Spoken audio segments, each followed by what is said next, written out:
بسم الله الرحمن الرحيم. إن الحمد لله نحمده ونستعين به ونستغفره ونعوذ بالله من شرور أنفسنا وسيئات أعمالنا.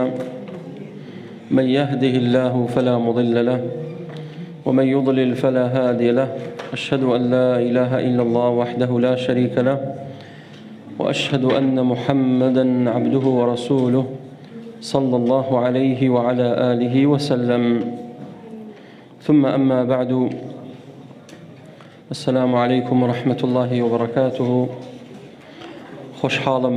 لەگەڵ ئێوەی بەڕێز دانیشتووم بۆ ڕابەکردنی نامیلکەیەک کە پوخت و کورتە بەڵام زۆر عەظیم و گەورە و مەزنە، فەوائیدی زۆر تایە کە ئەو نامیلکەیەش بە ناونیشان الآداب العشرة. نووسەری ئەم نامیلکەیە محمد بن صالح العصيمي وفقه الله كعضو هيئة كبار علماء لعربستان سعودية وكرسيه لحرم مدينة پیغمبری خوا صلى الله عليه وسلم. باز لكومل آداب و آكار و أخلاقی جوانكات گرنگا وەکو مسلمان گرنگی پێ بدەین. ڕوون و ئاشکرایە براکانم، دینەکەمان ئاینی پیرۆزی ئیسلام چۆن گرنگی داوە بە جانبی عەقیدە و بیر و باوەڕ و عیبادات، بە هەمان شێوە گرنگی داوە بە جانبی ئاداب و ئەخلاق و ئاکارە جوانەکان. ئاینی پیرۆزی ئیسلام گرنگی پێداوە. پێغەمبەری خوا عليه الصلاة والسلام لفرمودەیەکا دەفەرمێ: إنما بعثت لأتمم صالح الأخلاق. واتا من ڕەوانە کراوم بۆ ئەوەی ڕەوشتە بەرز و جوانەکان کامڵ و تەواوکەم. کەواتە دینەکەمان هانمانەدات کۆمەڵێ ئاداب هەیە، کۆمەڵێ ئەخلاق هەیە، کۆمەڵێ ڕەوشتی جوانی بەرز هەیە، کۆمەڵێ سلوک هەیە. مسلمان دەبێ ئاگای لێبێت و پابەند بێ لەسەری، و کۆمەڵێک ئەو ئادابانی کە لەم نامیلکە نووسراوە کە پێویستەکە کە ڕۆژانە ئێمە ئاگامان لێ بێت، شەو ڕۆژ لەگەڵمانایە. بۆ نمونە ئادابی نووستن، کاتێک کەسێک چوە سەر جێگاکەی بنوێ بخەوێ، ئەدەب چۆن بووە؟ پێغەمبەری خوا صلی الله علیه وسلم هەدی چۆن بووە؟ ئاداب العطاس، کاتێک ئەپژمی، ئەدەب و سلوکی مسلمان لەو حاڵەتەیە چۆن بێت؟ ئاداب اللباس، جلو پۆشاکی پێغەمبەری خوا صلی الله علیه وسلم چۆن بوو؟ مسلمان چۆن جلو پۆشاک لەبەرکە؟ بە هەر حاڵ دە ئادابە بە پشتیوانی خوای تەعالا دێین باسی دەکەین، خوای گەورە یارمەتی دەرمان بێت. دەفەرمێ: بسم الله الرحمن الرحيم. اعلم هداني الله وإياك لأحسن الأخلاق أن من أعظم الآداب العشرة. أفرمي بزانا خوای گەورە هدایەتی من و تۆش بدا و ڕێنموویمان بکات بۆ جوانترین ڕەوشت و ئەخلاق، گەورەترین ئاداب بریتێ لەم دە ئەدەبە. طبعاً ئادابەکانی ئیسلام زۆرن، بەڵام مؤلف نووسەر خوای گەورە بیپارێزێت دەی هاوردۆتەوە. ئەم دەیەش گرنگەکەیانە، گرنگترینی ئادابەکانە. یەکەم ئەدەب کە ڕەچاو بکرێ ئینسانی مسلمان کە ئاگای لێ بێت، فرموي: الأول إذا لقيت مسلما فسلم عليه قائلا: السلام عليكم ورحمة الله وبركاته، وإن سلم عليك فقل: وعليكم السلام ورحمة الله وبركاته. يكم آداب لآداب كان إسلام لرباسي آداب سلامة. مسلمان دەبێ سەلام بکات، إذا لقيت مسلما فسلم عليه كاتك جيشتي بمسلمانك سلامي ليبكا جيشتي بمسلمانك فرموي إذا لقيت دجر لقيا من هي لقياك معناها حقيقية لقياك معناها حكمية أويك حقيقية كاتك دوكس أجن بيك جيشتن بيك سلام ليكن كجيشتن بيك ضلي السلام عليكم ورحمة الله وبركاته أما بيوزي لقي حقيقي جيشتني شيء حقيقي لقياي دوام لقياي حكمية رنجا نجن بيكا بلام لرجاي تلفونات ولا رجاي أمريكا ولا رجاي فيسبوك ولا رجاي ماسنجر تو نامي كنيريت علي السلام عليكم ممكن أوش بيوتي اللقيا كواتا أدب وايا كجيشتين بيك سلام كين ليك بويا بيغمري خواه صلى الله عليه وسلم دفرمي لا تدخلوا الجنة حتى تؤمنوا ولا تؤمنوا يعني ولن تؤمنوا حتى تحابوا أولا أدلكم على شيء إذا فعلتموه تحاببتم أفشوا السلام بينكم أفرمي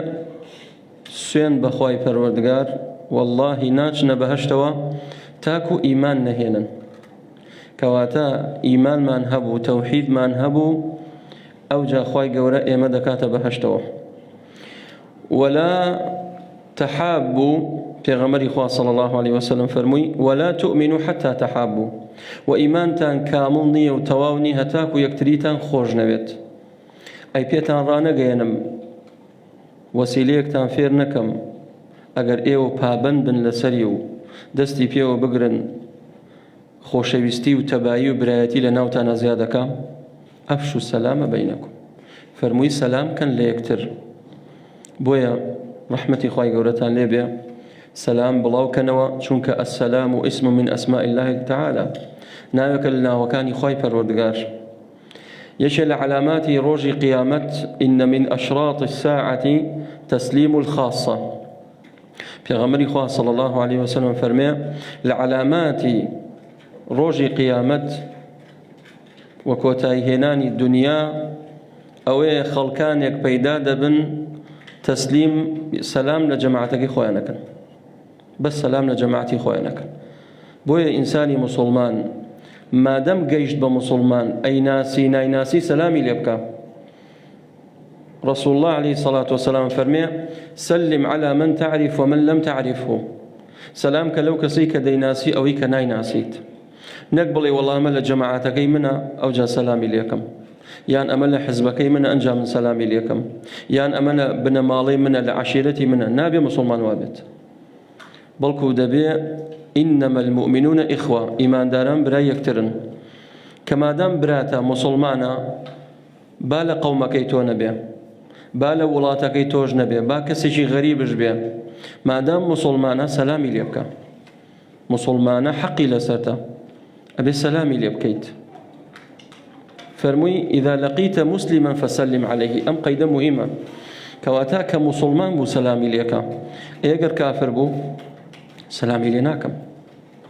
درستنيا سلام بكي لإنساني بباور مشرك كافر ملحد بيدين نابي سلامي لبكيت إما باسي مسلمانكين بويا سلام لها مكسيبكن ريز لها مكسيبقرن وخواي پروردگارش أمري فيمان كردو أجر كسيك سلامي ليتان كرد وإذا حييتم بتحية فحيوا بأحسن منها أو ردوها أجر كسيك سلامي ليتان كرد بجوانترين شيء والله مبدنو كسيك قوتي السلام عليكم تبلي وعليكم السلام ورحمة الله وبركاته زياد كيف دها باشتر يعني هربلي كوتي السلام عليكم توج بلي وعليكم السلام فردوها بأحسن منها أو ردوها يان بباشتر رحمة الله وبركاته كي بو زيادة كي يان وكو خوي هاو شوي خوي بويا هولدين سلام بكين سلام كردن بالإجماع سنة سلام كردن بالإجماع سنة ابن عبد البر نقل كردوه بلام ولام دانوي سلام بالإجماع واجبة ولام دانوي سلام بإجماع زانيان واجبة بلام كتشوي بناو جماعتك كومل خلق دانشت تو سلامت كرد أجر يشي سنديو لسر أو كانت نامنت بلام أجر همو أو جماعتا ولامي سلام كان ندى وبمتعمدي بعن قصد هميان تاون باربن هميان تاون باربن كواتا يكم أدبي سلامة مسلمان بيني سلامي ليبكى بيقولين السلام عليكم نقبلي بيانيد باش سلام نكي أم كاتت باش سلامي لنكي نا بلي السلام عليكم بو چونك كاتيك من سلام لتوكم كواتا من أما دعايك داواكم لخواي پروردگار تو سلامت كات لهمو درد و بلايك و آفتك و فتنيك و كيرشو مشاكل و نخوشيك زور گرينگا براستي زور جا اگر بيتو ورد بينو او همو درد و بلا و مشكلة و كيرشيك لكوملگا من بلا و بوتو أبينين وكو بيوي سلام ناكري ليك سلام زور مهمة زور گرينگا مادام ناوي خواي قورا عبد الله كوري مسعود فرمي سلام السلام اسم من أسماء الله خواي قورا لسر زوي دايناوا فافشوها بينكم لأن يوان خوتانا سلام كان ليكتريو بلاوي كانوا با مسلمانا سلامت بن ده همو دردو بلايا سلامت بي إن شاء الله أول شي كسلامت ليكا بلغي لسروي كوا خوش تيويت حقدي برامبر دنيا رقي لي دنيا بويا من سلامت ليكم يعني كسلام ليت كركاك السلام عليكم يعني من سلامتين بوتوبي من داوي أمن وأمان بوتوكم دا شاورواني أو نكي إلا من كم الشر بوت هبت بويا سلامت ليكم بلام أوي سلام نكات أو هم أجر باداشتي لدسجت كبسلام كرنيك ده حسنة بونس ريا أقبلي السلام عليكم أقبلي السلام عليكم ورحمة الله بيستا أقبلي ورحمة الله وبركاته وبركاته كي بوزاتكي هو سي حسنية صحابي وهبوا أتشون بو بازار بس بو سلام كردن نبو كرين فروش نروش نبو تجارتك أتشو أمسر بازار وبو سر بازار بس سلام يعني كل مسلمان بوي أجري عند سكويت بوي أجري عند سكويت كواته هولدين يكم أدب رچاي بكينو لخومنا تطبيقي كين سلام بكينو سلام لمسلمان بكينو خالدهم الثاني إذا أردت الدخول على أحد فاستأذن أو جاء آداب استئذان آداب مولت ورقردن أمشيان قرينغ براستي خواهي پروردگار فرمي يا أيها الذين آمنوا لا تدخلوا بيوتا غير بيوتكم حتى تستأنسوا وتسلموا على أهلها أفرمي أيو كساني كباورتان هناوا بوتان نية بچنه هيج ماليكو غير مالي خوتان ببي أوي مولد ورقرن بو مالي خوتان مولتي ناوي بلام غير مالي خوتان دبي حتى تستأنسوا واتا دبي مولد ورقرن إذن وربقرن وتسلموا على أهلها أو جا سلام بكن كواتام مولد عيني بيروزي إسلام أمري بيمان كردو كيما مولد وربقرين سبب نزول يم آياتا أفرتشي أنصاري هات لي في غمري خو عليه الصلاة والسلام فرموا يا رسول الله صلى الله عليه وسلم من أفرتكم جاري وآية بشيوازيكم لمالوا حزناكم باوكم بنبيني بوشيوازا حزناكم براكان مكسوكاركان بنبينن بوشيوازا بلام أبينم زور جار كسوكاركم أواني كنزيكن ليم باوكم براكانم ببي أوي بدل لدرجة دينا سرم حزناكم بوشيو بنبينن أما أبي أوها خواي قرم آياتي ذاكرت فرمياي والذين آمنوا لا تدخلوا بيوتا غير بيوتكم حتى تستأنسوا وتسلموا على أهلها ذلكم خير لكم لعلكم تذكرون أو خير بوتان كواتام مولد وربقرن إذن وربقرن أو خير بوتان في غمري خواه صلى الله عليه وسلم فرميه إنما جعل الاستئذان من أجل البصر مولد ورقردن وإذن ورقردن بو چی داندراوە بۆ ئەوەی چاو پارێزراو بێت ڕەنگە ئەگەر تۆ مۆڵەت وەرنەگری ئیزن وەرنەگری بچتە غورفەیانەوە بە شێوازێک بن ئەو پێی خۆش نەبێ ئاوات تۆ بیبینیت کەواتە بۆ ئەوی چاوش پارێزراو بێ دیمەنێک نەبینی کەوا ئەو پێی ناخۆش بێت بدە لە دەرگا ئیزن وەربگرە کە داد لە دەرگا سنەت وایە سێجا بدەی لە دەرگا کە لەوە زیاتر نەیکردەوە بگەڕێڕەوە ئەوجا کە داد لە دەرگا فەرمووی واقفا عن يمين الباب أو يساره کە داد لە دەرگا بەرامبەر دەرگاکە مەوەستا ئەمە ئەدەبێکی ترە زۆرجا کەسی وایە سێرەکەی ئەدا لە دەرگات بەرامبەر دەرگاکە وەستەوە لەگە دەرگات کردەوە یەکسەر هەموو ماڵەوەی لێوە دیارە ئەو ئەدەب نییە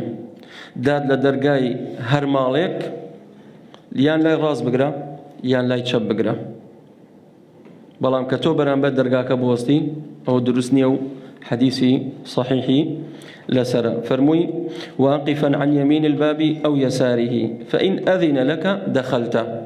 أجر مولتي بيدا إذني بيدا فرموي عن ليتكر برجورو ليرش أدبك رشاي بكين كداتان لدرجا كوتي عن كيا ملي منم نا خود بلي رسول الله عليه الصلاة والسلام پیاوێک دای لە دەرگای ماڵیان خزمەتکارەکەی فەرمووی کێیە وتی ئەنە پێغەمبەری خوا صلی الله علیه و سلم فەرمووی ئەنە پێی ناخۆش بوو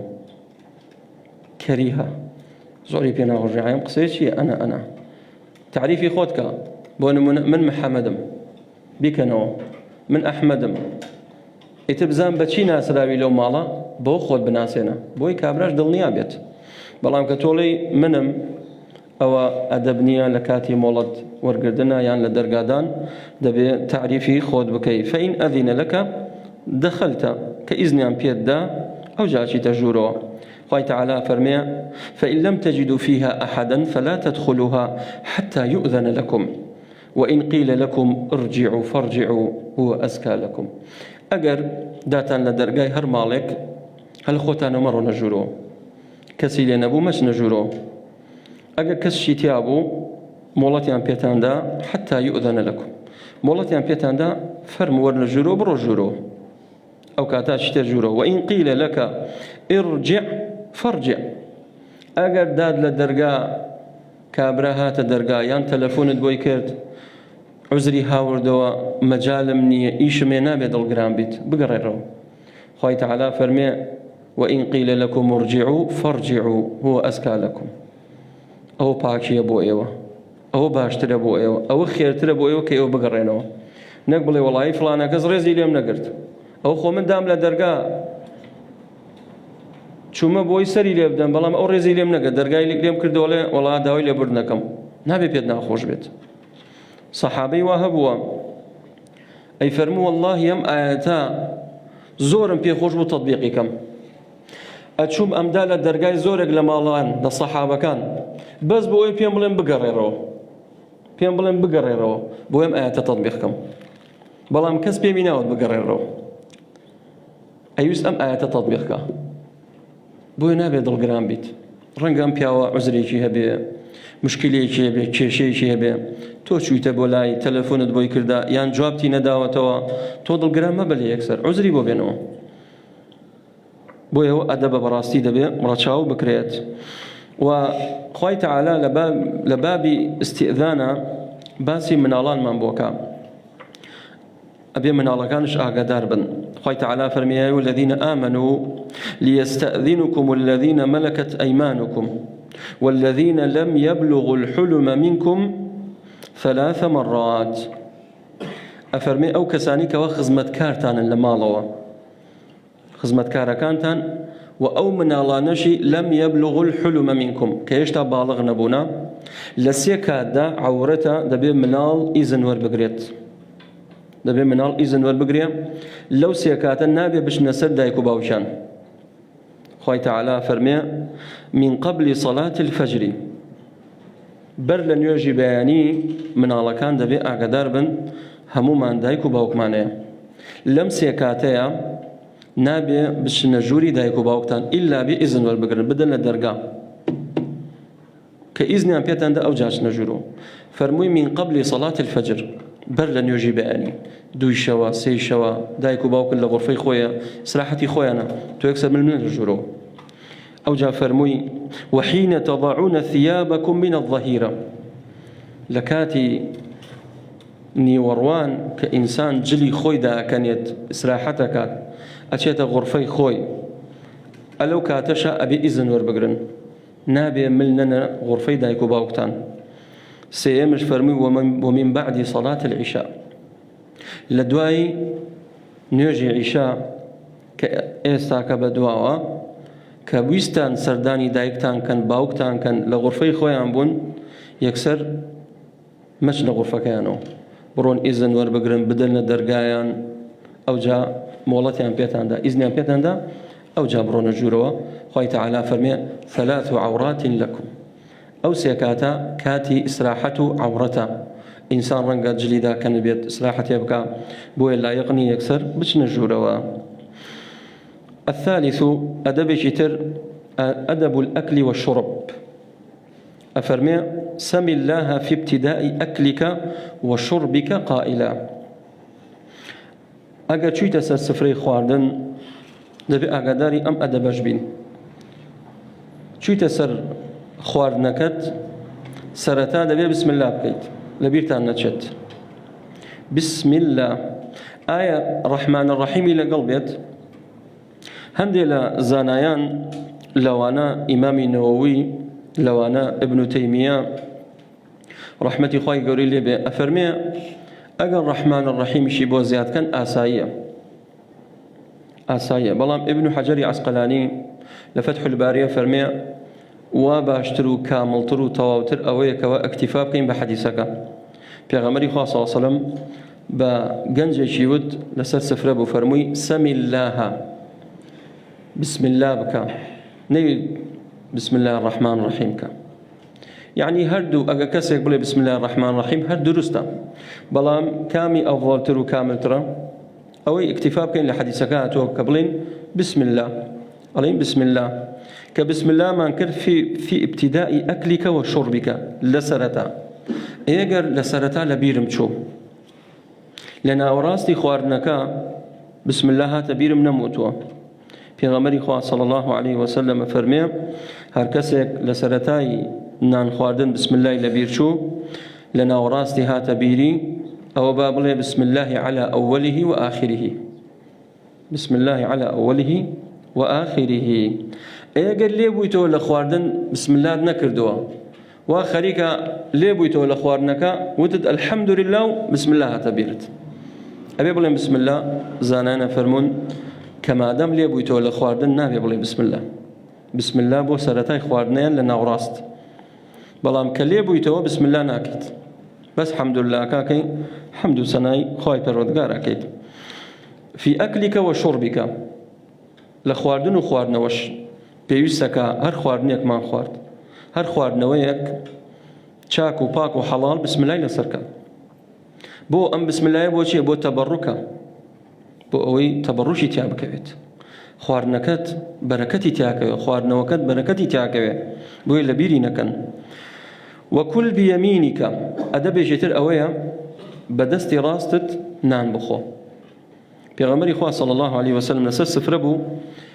گەنجێک بەدەستی چەپ نانیان خوارد فەرمووی یا غولام سم الله وكل بيمينك ولا تأكل بشمالك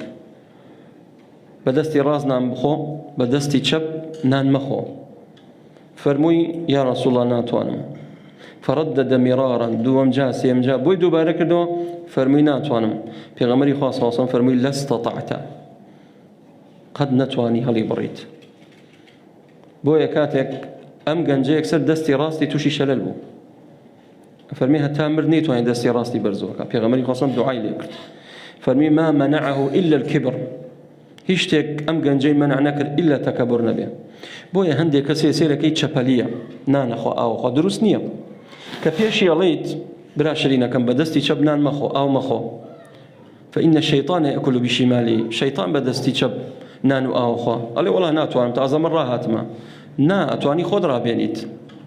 توانی خۆت ڕابێن لەسەر ئەم ئەدەبە من کەسێکە ناسم بەدەستی چەپ نان و ئاوێ خوارد. کاتی ئەم حەدیسانی بیست وا خۆی ڕاهێنا بە شێوازێک لە کاتی نان خواردنە ئەم دەستی چەپەیە کردە ژێر ڕان خۆیەوە بەس بۆ ئەوەی بەکاری نەهێنێت، هەتاکو خۆی ڕاهێنا بە دەستی ڕاست نان و ئاوی خوارد و تەواوەتە فێر بوو لەسەری. بۆیە بێت تۆزێک یعنی ئەوەمان تیا بێت وەقاف بین لەسەر حەدیسەکانی پێغەمبەری خوا صلی الله علیه و سلم، نەک بڵێ وەڵا کاکە من ناتوانم تازە من چەپەلیم. ئەگەر کەسێک عوزری هەبوو بۆ نمونە دەستی ڕاستی شەلەلی هەیە یان دەستی ڕاستی بڕاوەتەوە عوزری هەیە، ئێمە باسی ئەوانە ناکەین، ئێمە باسی ئەوە ناکەین کە تەندروست و لەش ساغن. بۆیە دەبێت بە دەستی ڕاست نان بخورێت. ئەگەر کەسێک حتا زانایان باسی ئەوەشیان کردووە ئەگەر کەسێک هەردوو دەستی نەبوو، بینیتانە کەسانی وهەیە بە پێیان نانەخۆن، کەوچکەکەی کردەوە بە پێی خوا نابێ هەردوو دەستی نییە ئەی چۆن نان بخوا؟ کەواتە بارەکەڵڵا فیک دروستە ئینشاءڵڵا بە پێی ڕاستی بخوات، دروستە ئینشاءڵڵا. يعني ئەم حاڵەتانە هەمووی باس کراوە. ئەفەرمێ وەکل مما یەلیک، ئەدەبێکی تر ئەوەیە ئینسان کە لەسەر سفرە بوو لە نێزگی خۆی نان بخوات، لە بەردەم خۆی نان بخوات، دەست بۆ ئەم لاولای سفرەکە نەبات. ئەگەر لە حاڵەتێکە یەک جۆر خواردن بوو، بەڵام ئەگەر خواردنەکان جۆرا و جۆر بوو، بۆ نمونە لەسەر سفرە سەوزە دانرا بوو، زەیتون دانرا بوو، توور دانرا بوو، بۆت هەیە دەسی بۆ درێژکەی قەیناکە. بەڵام یەک جۆر خواردن بوو، بۆ نمونە سینیە کات بۆ 3-4 نەفەر، سینیە برنجات، ناکرێت تۆ بچیت کەوچک بەری بۆ یان دەست بەری بۆ بەردەمی هاوڕێکت بەرامبەر دانیشت، ئەو ئەدەب نییە. دەست بۆ ئەم لاولا نابێت درێژکەیت ئەگەر یەک جۆر خواردن بوو، بەڵام کە متعدد بوو چەند جۆرێک بوو ئەوە دروستە ئینشاءڵڵا دەستی بۆ بەریت. وإذا فرغت فالعق أصابعك، کە لێ بوویتەوە طبعا سنەتە بە 3 پەنجە نان بخۆیت، بەم 3 پەنجەیە ئەو خواردنەی کە بە پەنجەکانت خواردت سنەتە بیلێسیتەوە، هەر 5 پەنجەتە 3 پەنجەتە خۆی 3 پەنجە بەکار بێنن. ئەگەر کەوچکتانش بەکار هاورد زانایانە فەرمون کەوچکەکەت بلێسەرەوە، چونکە تۆ نازانیت بەرەکەت لە کام دەنکی خواردنەکەیە، ڕەنگە لەو دەنکە برنجە بێ بەقەت کەوچکەکەتا بێ یان بەقەت پەنجەتەوە بێت. ئەوە پێغەمبەری خوا صلی الله علیه و سلم کردوویەتی. وقل الحمد لله، ئەو جا کە لێ بوویتەوە بڵێ الحمد لله. پێغەمبەری خوا صلی الله علیه و سلم فەرمێ خوای پەروەردگار لەو کەسە ڕازیە بێت کاتێک لە خواردن و خواردنەوەکەی ئەبێتەوە حەمد و سەنای لەسەرەکات. لە حەدیثێکا فەرمێ غفر له ما تقدم من ذنبه، خوای گەورە لە هەموو تاوانەکانی خۆشە بێت، لە هەموو تاوانەکانی خۆشە بێت. ئەدەبی چوارەم ئەدەب الکەلام. چەند دقەیە بوو بە چەند؟ 27 باشا أمش باسك إن شاء الله. الأدب الرابع آداب الكلام، يعني أدب الكلام أفرميت تكلم بطيب القول في خير، كقفتقوت كرت قصد كرت قصي خيرك. پیغمبر خدا صلى الله عليه وسلم فرمي من كان يؤمن بالله واليوم الآخر فليقل خيرا أو ليصمت. هر کس ایمانی بخوا بروجی دوایی هیا با قصی خیر کا، قصی جوانو پاک بکات، نک جنیو بدات، قصی ناشرین بکات. خوای تعالی فرمي وهدوا إلى الطيب من القول. خوای تعالی فرمي با قصو گفتگوتان لنیوان یکتریدا زور بجوانی بیت. وقولوا للناس حسنا، لەگەڵ خەڵکان گفتوگۆتان کرد خوا بە قسەتان شرین بێت، قسەتان خۆش بێ. هەندێک کەسێ لێ وەڵا کاکە من قسەم بەرەو ڕووە، ئەخ نابێ وا بیت. پێغەمبەری خوا صلی الله علیه و سلم هەموو جارێ قسەی بەرەو ڕوو نەبووە. پیاوێک لە دوورەوە هات پێغەمبەری خوا صلی الله علیه و سلم لەگەڵ دایکە عایشە دانیشت بوو، فەرمووی بئس ئەخو العشیرە، خراپترین کەسی عەشرەت ئەم پیاوەیە. کاتێک هاتە لای پێغەمبەری خوا صلی الله علیه و سلم هەستا لە بەردەمی فهش له وبش، بەدەمی زەردەخەنە و یاخوا بە خێر بێ فەرمودانشە و دایکە عایشە فەرمووی وەڵاهی زۆر سەیرم هات، عەجایب بوو لام. پێغەمبەری خوا صلی الله علیه و سلم فەرمووی خراپترین کەسی عەشرەت ئەم پیاوەیە، بەڵام بۆ ئەوە ڕێزشی لێگرت. كاتێک ئەم پیاوە ڕۆژ دایکە عایشە فەرمی یا ڕەسوڵ الله تۆ وات بە من وت ئەی بزانم کەچی ڕێزت لێ گرت فەرمی یا عایشە خەڵکانێک هەیە شەڕیان پێیە تۆ دەبێت بە قسەی خۆش بەڕێیان خیت بۆیە ناکرێت تۆ لە هەموو مەجلیسێکە لە هەموو شوێنێکە هەر قسەت کرد قسەت وشک و ڕق بێت یان قسەت بەڕۆڕوو بێت هەندێک جار پێویستەکە تۆ قسە بەڕۆڕوو نەبێت باش نییە کە قسەشت کرد قسەی خێرکە ئەگە قسەی خێرش ناکەی ئوسموت بێ دەنگ بە پێغەمبەری خوا صلی الله علیه و سلم نافەرمێ من صەمەتە نەجا بۆ نەیوت من سەکەتە نەجا فەرق چییە لە بین سەمت و سەکت سکوت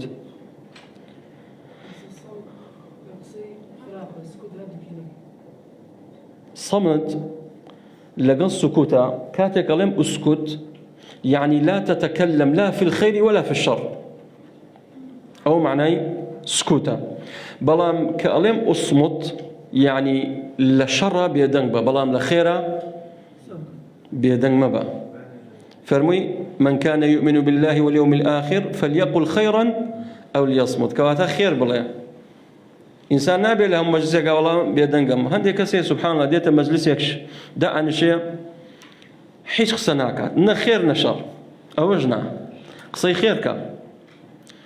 ما مصار رمضان يادي بخير بيا خاي قول عفويك ومنزلتي برسكاتو لسفرك على قل يا أبوين برايك ما لقل أبو هر سفرك تقريبا درجة خينا شوروجة بيكوبين يتر سبحان الله برايك خو هر كم دوا صكمكات كاتي روشتين وهاتين وأمبرا باورنا كم دو كلمة قصي كرد بيت إتر ما مصا خواهي قورا بشهيد قبولك فرموي كاك فلان كس هي بزانم يقصد نكر بومان أري بختياني أري غيبتي أري قصيك ما رجدوش قصيك النكر يعني ما بس مانشي إنسان لمجلس يكاجبو كقصي خيري بيابو بابيكات فلام لا شر بقصنكات فرمي تكلم بطيب القول يام بطيب القول أو ينطوترا بطيب القول في خير واخفض واخفض صوتك لكاتي قفتقو قصة كدنا دنگ داقرا دنگ برز مكروا دنگ برز مكروا دبي خود رابيني مالي والله من دنگم زلا دنگ الزلا خود رابينا يشي لصحابة كان لمجلسي في غمري خواب صلى الله عليه وسلم آيات دابزي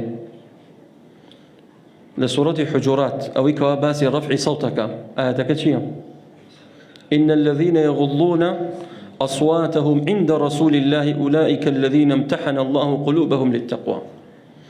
يشي لصحابة سبحان الله دنجي برزبو كقصي بكرداي هم السقايان زي فلان كسا كاتي هم آيات دابزي بخوا من أسر من دابزي من مألم ويران بو من لمجلسي بيغمري خاصة قصة بكم دنقم برزا إذا كان روجة ديارنا ما بيغمري خاصة ناردي شوني سينا كل مالا قريان تحال مسألة بيغمري خاصة فرمينا وشمليتو ناكت بويا إنسان كقصي كرت بدنجيشي نزم فرمي متمهلا في حديثك لسر خوخصك فلمك لقصة كرناه سجار وائل لما تسيك دانشي كابرايك قصد لقلاك يعني لسانيك ده كلمة فريدة رنق لكلمة جيتي أبقى إنه يكليتي ناقي بيوزناك أبو بلا بلا أقر راها تويتا خض رابينيت متمهلا في حديثك وأنصت لمن كلمك فرموي أقر كسر قصي بوت كرد تو بيدنق به أدب وايا كسر قصيك لمجلسك بيدنجي جورا قريت فرمي وأنصت لمن كلمك مقبلا عليه كسر قصي لقلتها كرت تورد برامبري بيت خاي تعالى فرمي ولا تصعر خدك للناس نابع لقل كسر قصد كرت رود لولا بيت جاري وايا كسر لقل يقفتقوكي تو خود تيك داو لقل يقصاكي قصي بوكي أو آها جواب تداتو هو لا يغني مسلمان ما بيت بل كتو أبي الرود برامبر مسلمان به فرمي مقبلا عليه نك تصعر خدك أو درسنية قال يقول نهي ليكردوه ولا تقاطعه كقصيكت قصكي مبشرة ما يبرا وازی لێ بێنێتە قسەکەی لێ بێتەوە لێ بۆ ئەوجا تۆ قسەکە بەڵام ئەم هەردوو کەلیمە قسەیەکە تۆ هەر پێی ببڕی قسەیەکە تۆ هەر پێی بڕی ئەوە لایق نییە و ئەدەب نییە ولا تتقدم بين يدي الأكبر بالكلام لە مەجلیسێکە گەورە پیاوان دانیشتبوون بەتامەنەکان کامڵەکان زانایان دانیشتووە تۆ بۆ قساکەی بێدەنگ بە هەندێک لە زانایان فەرموویانە إذا رأيت الشاب يتكلم بين يدي العلماء فاغسل يدك منه أفرمي أجا جنجك تنبيني لمجلس علماء زانایان قسەی کرد نالي مجال نادات أهل علم زانایان وما مصطيان مجلسەکەی لێت بەستۆ نالێ کەس قسەکە خەڵکێکەی ئاوایە سبحان الله ئەوە لایق نییە و ئەدەب نییە تۆ بێدەنگ بە کاکە تۆ هیچ نازانی جارێ جۆڕاگرە مادەم فلانە زانە دانیشتۆ فلانە مامۆستای دانیشتۆ من جارێ جۆڕاگرم ئەگەر زەڕور بوو پێویستی کرد بە تەداخولەکەم قەیناکە بەڵام لە دوای ئەوەی کە لە قسەکەی لێ بێتەوە بەڵام تۆ لە مەجلیسی گەورە زانایان و مامۆستایان دانیشتویتەوە تۆ قسەیان نەبڕیت قسەی خۆت ئەتەوێ سەرکەوی بەسەر قسەی ئەوانە فەرمێ فەغسل یەدەکە من دەستی لێ بشۆرەوە چونکە لەو ئەدەبە لای داوە بەڕاستی لەناو مەجلیسێکە پیاو معقوڵێک مەسئولێک دەسەڵاتدارێک ڕئیس عەشرەتێک دەمسپێک دانیشتووە بە ئەو قسەکە سەرەتا قەی چێکە تۆ بێدەنگ بە یان سێرەکەم پیاوە ڕیشی سپی کردووە ناو ئیسلامایە إن من إجلال الله إكرام ذي الشيبة المسلم ڕێزگردن لە پیاوە بەتەمەن و پیرەکان ئەوە ڕێزگردنە لە خوا پێغەمبەری خوا فەرمی صلی الله علیه وسلم